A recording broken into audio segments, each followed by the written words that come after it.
గుంటూరుని నేను ఎలక్షన్ ముందు తిరిగింది కానీ లేకపోతే గత 7 నెలలుగా అందరితో మాట్లాడిన విధానంతో కానీ మాకు కొన్ని సమస్యలు తెలుసు. అవన్నీ ఫిక్స్ చేస్తూ వస్తూ ఉన్నాం 1 by 1. ఇప్పుడు మీరు చూసుకుంటూ వస్తే ఒక 3 బ్రిడ్జెస్ మనం ఫైనల్కి తీసుకొచ్చాం. ఇంకొకటి నందివెలుగు ఇన్కంప్లీట్ బ్రిడ్జ్ ఉంది, అది కూడా ఒక 3-4 వీక్స్లో దానికి కూడా శాంక్షన్ వస్తుంది. అది కూడా అయిపోతే 4 అవుతాయి.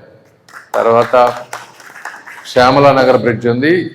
ఈ ఇయర్ బడ్జెట్లో ఎప్పుడు ఏ ప్రాంతానికి ఒక సిటీకి ఒక 1 ఇయర్ బ్రిడ్జ్ ఇన్ని రాలేదు కాబట్టి వాళ్ళు ఇవ్వలేమని చెప్పారు. నెక్స్ట్ ఇయర్ బడ్జెట్లో శ్యామలానగర్ కూడా తీసుకొచ్చే విధంగా చేస్తాం. బ్రిడ్జెస్ అయిపోతాయి.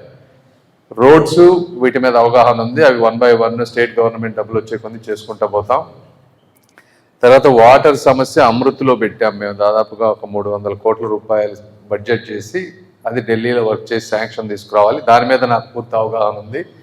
వాటర్ గురించి సస్టైనబుల్గా కృష్ణా నది నుంచి పైప్ లైన్లు వేసుకొని వచ్చి ఎంత చేయటం ఎలా అనే దాని మీద చూస్తున్నాం. దాని మీద కూడా నాకు ఒక మంచి అవగాహన ఉంది కాబట్టి దాని గురించి కూడా మనం మాట్లాడాల్సిన అవసరం లేదు. తర్వాత అండర్ గ్రౌండ్ డ్రైనేజ్ మీద కూడా తెలుగుదేశం గవర్నమెంట్ ఉన్నప్పుడు మనకు 500 కోట్లు సెంట్రల్ గవర్నమెంట్ నుంచి వచ్చినాయి.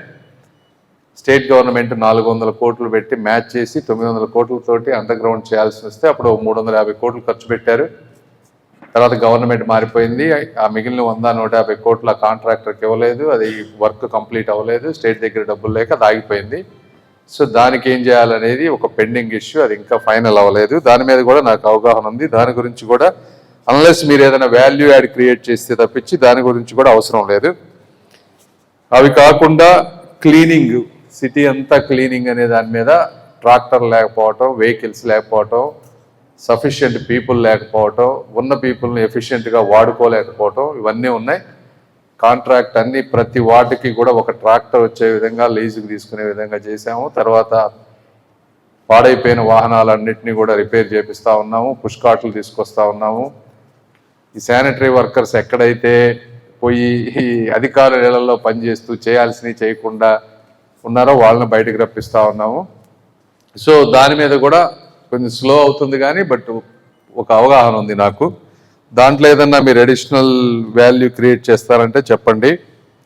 ఇవి కాకుండా సిటీలో అన్ని ఏరియాల్లో ఈ రోజున వీడియో కెమెరాస్ పెడతా ఉన్నాము. అన్ని సిగ్నల్స్ అన్నిటి దగ్గర కూడా ఆగిపోయిన పాడైపోయిన లైట్స్ అన్నీ కూడా తీసుకొస్తాము. ట్రాఫిక్ సమస్య కూడా వాటిని కూడా వర్క్ చేస్తూ ఉన్నాం. ఆ 2 ఇవి కాకుండా పార్కుల్ని ప్లాన్ చేస్తూ ఉన్నాం. ఇప్పుడు మొన్న కందుల సుబ్బారావు గారు గోరంట్ల పార్కు ఆయనకి అప్పచెప్పేస్తే ఆయన వారి కుటుంబంలో ఎవరో చనిపోయారు, వాళ్ళ బ్రదరు, వాళ్ళ జ్ఞాపకార్థం అదంతా టేకప్ చేసుకొని మంచి డిజైన్స్ తీసుకొచ్చి చూపించారు. అట్లా పార్కులు ఎవరన్నా తీసుకునే వాళ్ళు ఉంటే వాళ్ళకి అప్పచెప్దాం అనేది ఒకటి చేస్తే వాళ్ళు నీట్గా మెయింటైన్ చేసి ఇస్తారనేది. అందులో అలాంటి వాటిలో ఎవరన్నా పార్కులు తీసుకొని చేసేవాళ్ళు ఉంటే కొంచెం చెప్పండి, అది ఒక ఇన్పుట్ కావాలి. అదేవిధంగా మీరు తులసి రామచంద్ర ప్రభు గారు ఉంటే ఆయన మన గుంటూరులో ఆగిపోయిన సర్వీస్ బ్లాక్స్ ఆయన దాదాపుగా 7 కోట్లు కానీ 10 కోట్లు కానీ ఎంత అయితే ఎంత ఆయన కట్టిస్తా అన్నారు. దానికి గవర్నమెంట్ నుంచి జీవోలు తీసుకొచ్చి అవన్నీ ముందుకు నడిపించి స్టార్ట్ చేయబోతా ఉన్నాం. జీజీహెచ్ ఇంత ముందు మీద కొద్దిగా బెటర్ అయింది, ఇంకా బెటర్ అవ్వాల్సిన అవసరం ఉంది. ఇవి కాకుండా మానస సరోవరం ఒకటి ఉంది, దాన్ని కూడా త్వరలో దాన్ని ఏం చేయాలనేది చూస్తాం. సో ఇవి కాకుండా నేను కూడా ఎప్పటి నుంచో అంటే నేను ఎక్కడెక్కడ ఉంటే అక్కడ ఆ ప్రాంతానికి ఏదో ఒకటి మేలు చేసుకుంటా పోతాం. మీరు చూస్తే నేను కూడా సరే రాజకీయాల్లోకి వచ్చినప్పటి నుంచి మీకు తెలిసే ఉంటుంది, మా దగ్గర ఎక్కడ కూడా ₹1 కూడా అవినీతి ఉండదు. నెలకి 50 లక్షలు ఖర్చు అవ్వచ్చు, 1 crore ఖర్చు అయినా నా పర్సనల్, మాకు దాదాపు 20 మంది ఫుల్ టైం స్టాఫ్ ఉంటారు ఇక్కడ ఆఫీస్లో. మరి మొన్న వరదలు వచ్చినప్పుడు ₹1 కోటి నేను కూడా సీఎం రిలీఫ్ ఫండ్కి ఇచ్చాను. అవి కాకుండా ఒక 40-50 లక్షల రూపాయల దుప్పట్లు కానీ లేకపోతే నిత్యావసర వస్తువులు కానీ ఇవన్నీ కూడా ఆ రోజు చేసాం. ఇవి కాకుండా డైలీ మాకు 100 మంది ఫైనాన్షియల్ అసిస్టెన్స్ కోసం వస్తూ ఉంటారు, హెల్త్ గురించి కానీ స్కూల్స్ గురించి కానీ వేరే వాటిలో జెన్యూన్ అనుకున్న వాటికి సాధ్యమైనవన్నీ చేసుకుంటా పోతాం. అవన్నీ కూడా బయటకు చెప్పేవి కాదు.